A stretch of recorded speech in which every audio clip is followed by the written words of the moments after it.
Good day everyone, my name is Alex and welcome back to a new review. For today I have the mighty OnePlus 5, and even though this is not a bad phone by any means, I don't think we can call this phone a flagship killer anymore.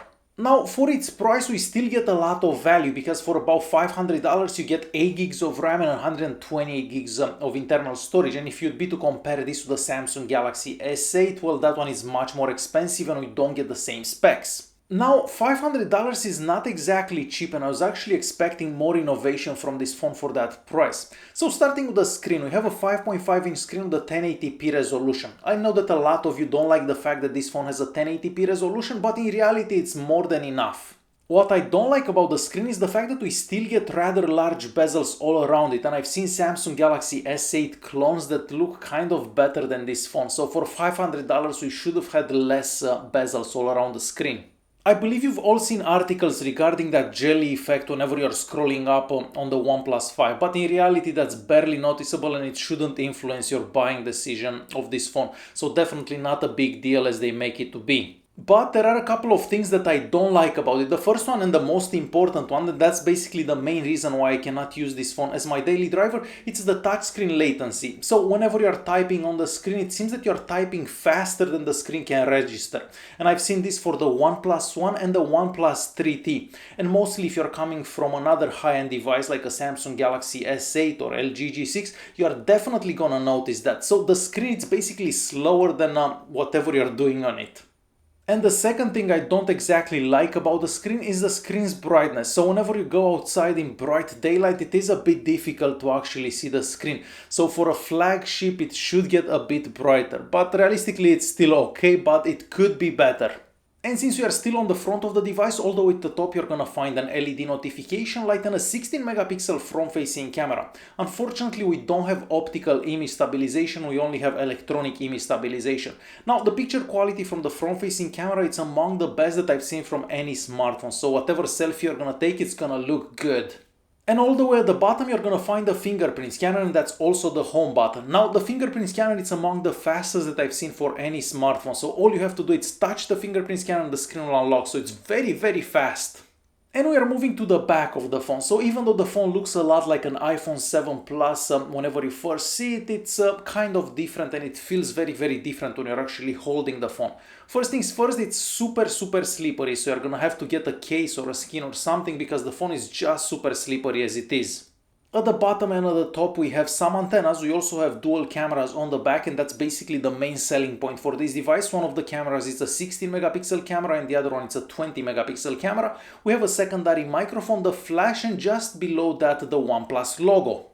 On the right hand side you're gonna find the power button and the SIM card tray. Now this phone can take 2 SIM cards, but it cannot take a SIM card and an SD card. But considering that the phone comes with about 128 gigs of internal storage, I think that's more than enough.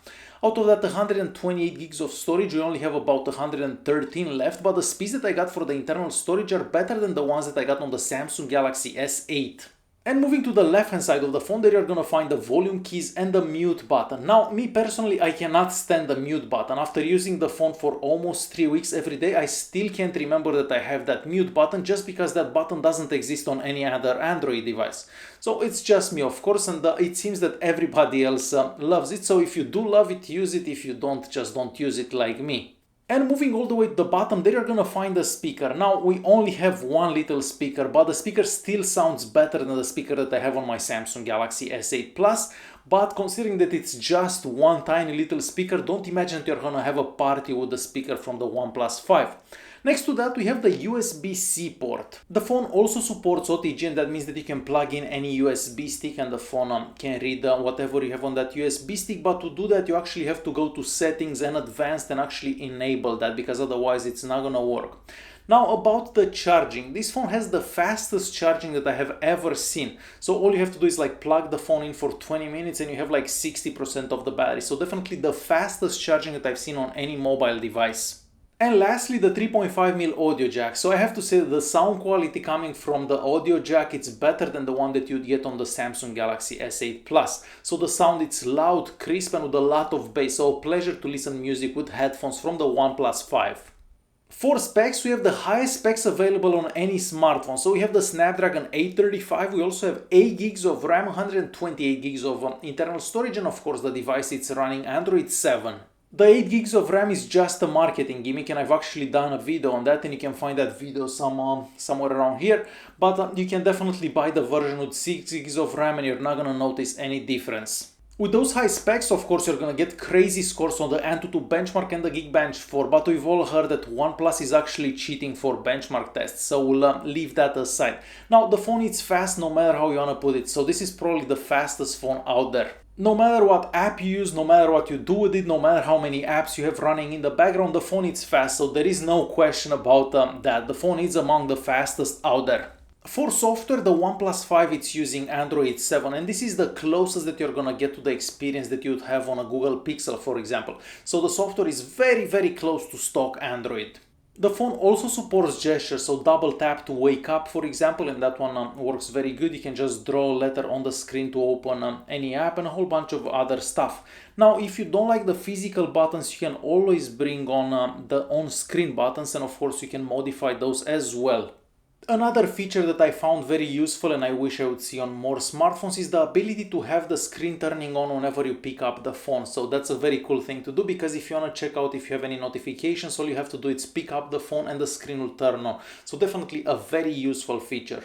So even though this is very close to stock Android, it has all the features that we should have for stock Android as well. So it's like stock Android with a plus basically, so much better than stock Android in my opinion. So I have to give it to them, the software it's just awesome. Even though the phone is quite slim, we still have a 3300 mAh battery inside, and I have to say the battery life is better than the battery life on my Samsung Galaxy S8 Plus. So you can easily make it through one day and get about 5.5–6 hours of screen on time. And if you need to charge the phone, all you have to do is charge it for 20 minutes and you'll get like half of the battery. So definitely great battery life as well. So before the phone was launched, they made this big hype about how good the cameras on the OnePlus 5 are gonna be.